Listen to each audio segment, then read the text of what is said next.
بسم الله الرحمن الرحيم. السلام عليكم ورحمة الله وبركاته. أخيارتها هودا نقل الصعوتاي كسو دوادا وركة تلفيشك قرنك جمهورية سوماليلاند وهذا هنوكله إذن كيما دا استوديو قد حقيقة تلفيشك قرنك وكله هاي عاصمة هرقيسا وحانا وركن إذن لسعود سين دونا هدي الله أود لو قرادو أنا قول رضوان عيديد إسماعيل كيدا.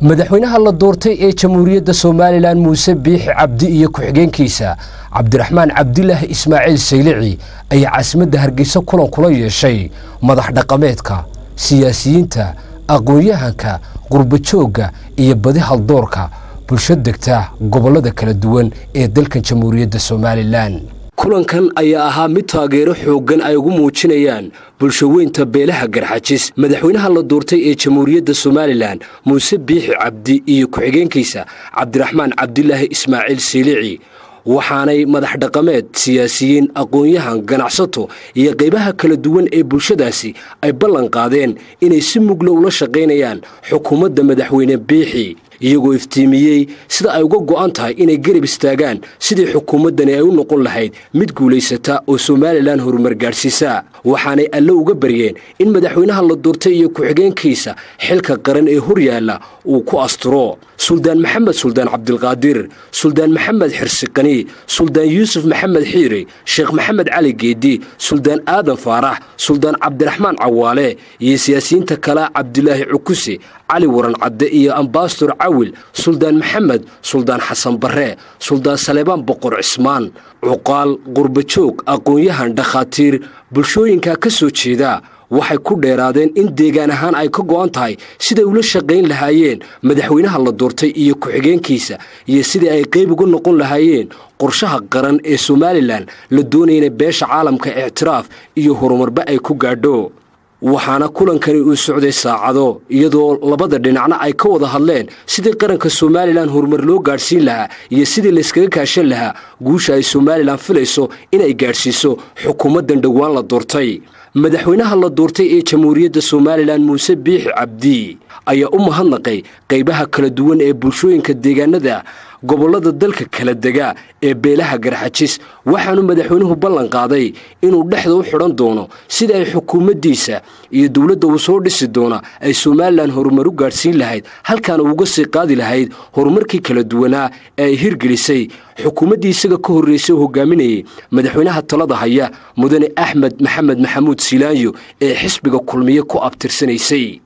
madaxweynaha la doortay ee jamhuuriyadda Soomaaliland mudane Muuse Biixi Cabdi ayaa magacaabay guddida xil wareejinta xilliga kala guurka ee xilka ay kula kala wareegayaan madaxweynaha talada haya ee jamhuuriyadda Soomaaliland mudane Axmed Maxamed Maxamuud Silaanyo iyo madaxweynaha ay dhawaan codka aqlabiyadda ku doorteen shacbiga reer Soomaaliland Muuse Biixi Cabdi madaxweynaha la doortay ee jamhuuriyadda Soomaaliland mudane Muuse Biixi Cabdi warmurtiyeedkan uu soo saaray waxa uu ku yiri kadib markii aan la tashaday madaxweynaha jamhuuriyadda Soomaaliland ee talada haya mudane Axmed Maxamed Maxamuud Silaanyo kadib markii aan xaqiiqsaday muhiimadda xilliga kala guurku uu u leeyahay hawlaha qaranka waxaan magacaabay ayaa warmurtiyeedkan ku yiri madaxweynaha la doortay ee jamhuuriyadda Soomaaliland Muuse Biixi Cabdi guddida xil wareejinta xilliga kala guurka oo kala ah Dr. Sacad Cali Shire gudoomiye محمد كاهن أحمد حبين ياسين محمود حير فرطون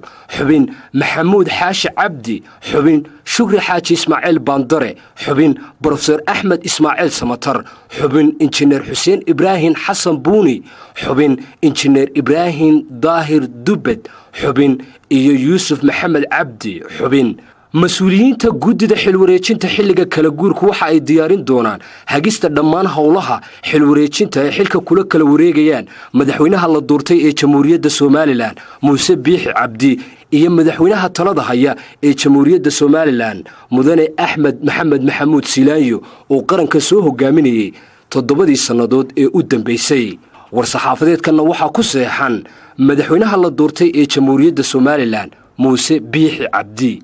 guddi hoosaadka arrimaha bulshada ee golaha guurtada jamhuuriyadda Soomaaliland ayaa warbixin ku saabsan mashruuca biyo ballaarinta caasimadda Hargeysa oo ka mid ah mashaariicda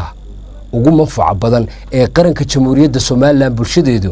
ay raadgoobayaan ka dhageystay madax ka socota wakaaladda biyaha Hargeysa mar kale Xamse Qurbaani gudida arrimaha bulshada ee golaha guurtida Soomaaliland iyagoo gudanaya waajibaadkooda qaran ee dastuuriga ayaa waxa ay kulan la yeesheen maareeyaha wakaaladda biyaha iyagoona ka xog wareystay halka ay u marayaan mashruuci biyo ballaarinta ee caasimadda Hargeysa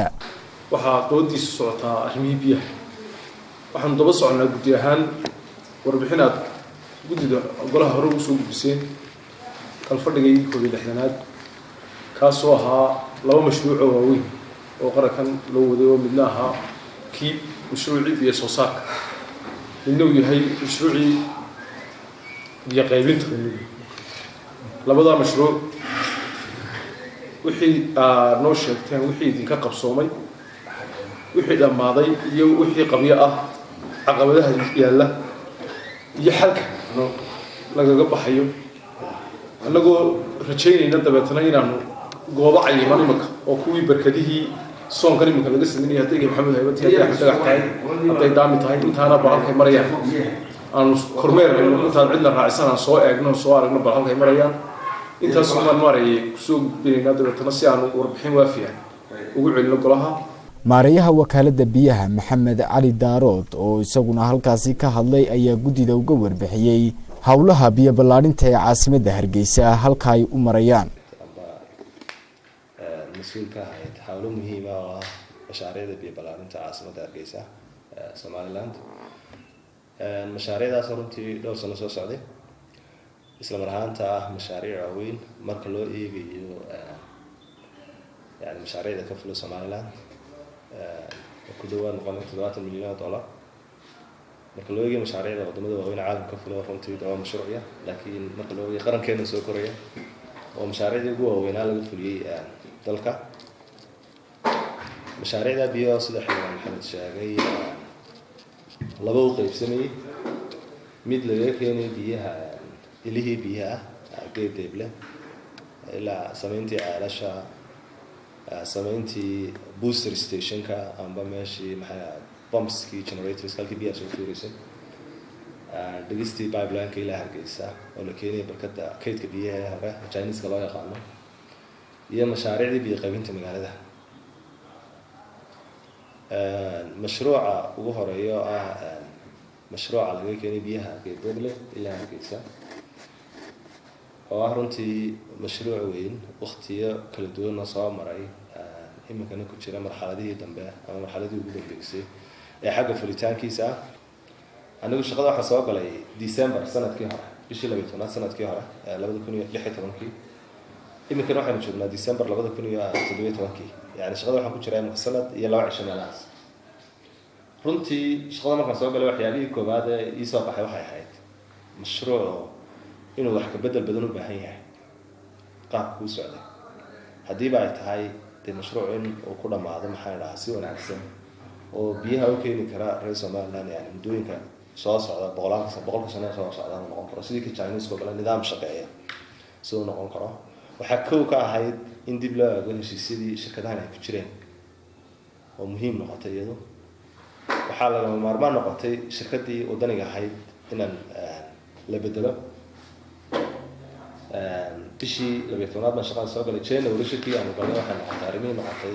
shaqadu si loo baahnaa surcadii loo baahnaa meel ku dhaqmay ku socota mise kuma socoto tayadu ma sidii tahay mise maaha yani waxa arrimihi taalabe hada shirkii koobaad soo galay si fiican buu dhamaa hawshaasi shirkadii cusbeen waxa rajeynaa in shaqada soo gasho muddo 4 biloodna ay ku diyaariso maxaa la yiraahdaa 4 shay aan idin sheegay ee maxaa la yiraahdaa reservoir ka isbaa barkadii isbaa generator house ki meeshii generator gurigii pumpska iyo maxaa gurigii kaydka maxaa la shidaal 4 bilood gudaheeda si qorshaha ay yahay marka ku dhameystirto insha Allah xagga pipeline oo runtii hawsha ugu adag uguna balaaran uguna muhiimsan shaqada marka hore waxay ka bilaabantay qaybihii soft ground ka dhulka jircaysan leh waxa soo haray waxa maalihii jeexjeexida ama laagihii iyo dhulkii dirida aadka oo adka waxay noo yaala waxa weeyaan waa 1 kilomitir ka dhiman inta u dhiman waxa weeyaan maanta waa 1 kilometer mashaariicda biyaha Hargeysa waa wajiye kala duwan laakiin dhamaantood isku wada baahan si ay u shaqeeyaan oo haddii iminka kaaskeedii loo dhamaystiro dee biyo qaybintii magaalada loo baahan yahay biyaha wada gaarsiinaysa pipeline-ka berigii hore socday sa maamulkii hore kala wareegay pipeline-ku kala hadduu dhamaado biyaha biyuhu ma shaqeynayaan because ceelashiiba fankoodii laga hayn lagu soo xidhi lahaa pipeline kala haddana dee biyo kama yimaadaan san shaqada kula wareegay December pipeline-ku kala haddana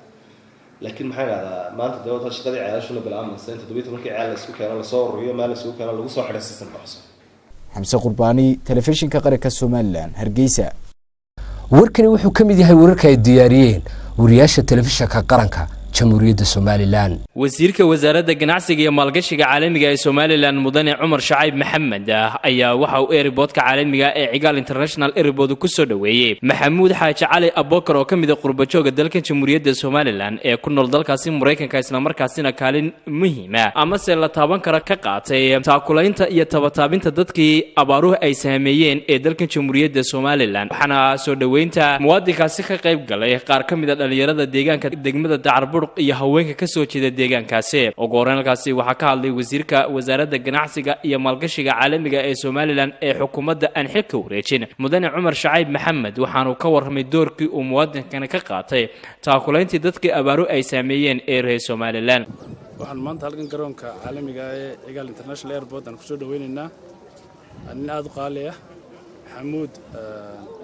Maxamuud Xaaji Cali Abokar runtii kamid ah isku xidhihii Europe iyo America ka qayb qaatay amba macnaheedu nooga soo dirayay macnaheedu haween ka qayb qaadashadii baahihii abaaraha waddanka ka dhacay oo runtii qayb libaxlaa ka qaatay waxa coordination-ka isku xidhiyay Europe iyo America iyo qurbajoogta oo dhan runtii aad iyo aad baan uga mahadnaqaynaa dhibaatada ku dhacday dadka baahan waxaa runtii raggii xoog uga qayb qaatay buu ka mid ahaa marka xaq buu leeyahay runtii aan ku soo dhaweyno maanta dhibaatana macnaheedu waxa weeyaan halkan aan dhacno ku soo dhawo waddankaagii wuxuu ka soo qayb qaatay runtii wax aad u fara badan isagiyo qurbajoogta kale uu ka yimi wakiilka ka yahayba ee jaaliyadda Mareykanka iyo jaaliyadda Yurub kaleba runtii aad iyo aad baan uga mahadnaqaynaa geesta kalena qaar ka mid ah dhalinyarada iyo haweenka ka soo jeeda deegaanka degmada Dacarbuur ayaa waxa ay dalka ku soo dhaweeyeen Maxamuud Xaaji Cali Abokar maanta waxaan soo dhaweynaynaa gudoomiyaha mudane Maxamuud Cali Xaaji Abokar waanu leenahay ku soo dhawow dalkaaga hooyo dadkaaga iyo dalkaaga oo jecel ku soo dhawow dhankiisana muwaadin Maxamuud Xaaji Cali Abokar ayaa u mahadnaqay wasiirka wasaaradda ganacsiga iyo maalgashiga caalamiga ee Soomaaliland iyo sidoo kale xubnaha ku soo dhaweeyay dalkiisa hooyo hadalban moolanayo wasiirka sheegay yani inaan isku xidhi jiray qurbajoogta iyo qolqoljoogta wixii maartay caawimo isaga ka warramay iyo gudoomiyaha Cabdiraxmaan waxaan kullay halkan anigu ka salaamaya oo aan dhambaal hambalyaa uga sidaa qurbajoogta reer Soomaaliland gaar ahaan dalka USA magaalada Minnesota madaxweynaha cusub ee la doortay mudane Muuse Biixi Cabdi iyo madaxweyne ku-xigeenkiisa Cabdiraxmaan Seelici dhambaal hambalyaa iyo salaana oo la igu soo dhiibay ayaan halkan uga soo gudbinayaa xanaad oo kale oo iyagana salaan iyo hambalyo la igu soo dhiibay shacbiga Soomaaliland oo run ahaantii ah shacbi bislaaday oo qarannimada Soomaaliland ay ka muuqato oo heegan u ah nabadgelyada qaranka Soomaaliland iyana aad baan u salaamayaa salaanta lagu soo dhaabay warkii oo daawdeen ay kala socoteen studio-ga dhexe ee telefishinka qaranka jamhuuriyadda Soomaaliland intaas ayuu ku egyahay intaanu ku kulmi doono warka xiga haddii Allah awood loo ogolaado meel kasta joogtaan ba waxaan ku dhaafayna salaamu alaykum wa rahmatullahi wa barakaatuh